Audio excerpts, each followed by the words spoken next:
પોતપોતાની ફેક્ટરી શરૂ કરી તેમાં ડિરેક્ટર અને ભાગીદાર બનાવવાની વાત કરી સુરતના નિવૃત્ત IRSને લાલચમાં નાખી તેઓ પાસેથી 2 કરોડ 97 લાખ પડાવી લઈ ઠગાઈ આચરનાર ટોળકીના એક ઠગને સુરત ઇકોસેલની ટીમે ઝડપી પાડ્યો છે।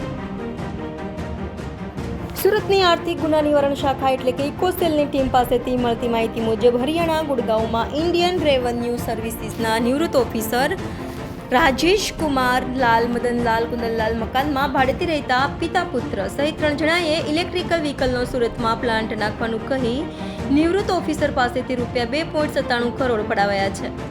વળી ઓફિસરના પુત્રને 20% ભાગીદારી તેમજ 8% વ્યાજ આપવાની લાલચ આપી હતી। જોકે આરોપીઓ સુરતમાં પ્લાન્ટ પણ શરૂ કર્યો હતો અને યોગ્ય રીતે નહીં ચલાવી તે પ્લાન્ટ બંધ કરી દીધો હતો। આમ કરોડોની ઠગાઈ આચરનાર હોય આ મામલે નિવૃત્ત IRS ઓફિસરે તુરંત સુરત ઇકોસેલમાં ફરિયાદ નોંધાવતા ઇકોસેલની ટીમે ઠગોમાંથી એક એવા ગુડગાંવ ખાતે રહેતા મનવિંદરસિંહ ચુગને ઝડપી પાડ્યો હતો અને સુરત લાવી તેની ધરપકડ કરી વધુ તપાસ હાથ ધરી છે।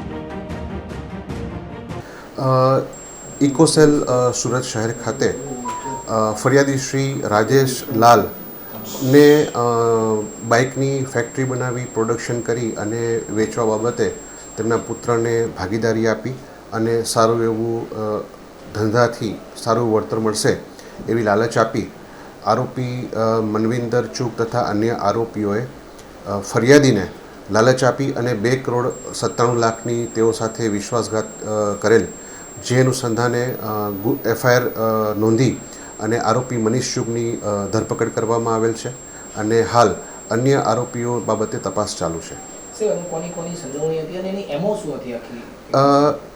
આ ગુનામાં આરોપી અને તેના પિતા કંપનીમાં ડાયરેક્ટર હતા અને એ ડાયરેક્ટરના આધારે તેઓએ ફરિયાદીને લાલચ આપેલી કે તમે અમારી કંપનીનું જે બાઇક બનાવીએ છીએ એ બાઇક તમે અહીંયા સુરત શહેરમાં વેચો, અમારી સાથે ભાગીદાર બનો અને તમને એમાં સારો એવો નફો મળશે એવી લાલચ આપેલી। સર, જે આરોપી જે ફરિયાદી છે કઈ રીતે સંપર્કમાં આવ્યા હતા? આરોપી અને ફરિયાદી જે છે, આરોપી પોતે ગુડગાંવમાં ત્યાં નોઈડા ખાતે પોતાનો ધંધો ચલાવે છે અને ફરિયાદી જે છે એ પણ પોતે અવારનવાર ત્યાં પોતાના અન્ય સગાવાલાઓને મળવા જતા હતા। એ દરમિયાન ત્યાં એમને પરિચય થયેલો હતો। અન્ય કોઈ જોડે પણ આ પ્રમાણેની છેતરપિંડી આચરી હોઈ શકે? હાલ અમારી તપાસ ચાલુ છે અને તપાસ દરમિયાન કદાચ શક્ય હશે તો જો ગુનો જણાવશે તો એ બાબતે પણ અન્ય કાર્યવાહી વિશેષ કાર્યવાહી કરવામાં આવશે।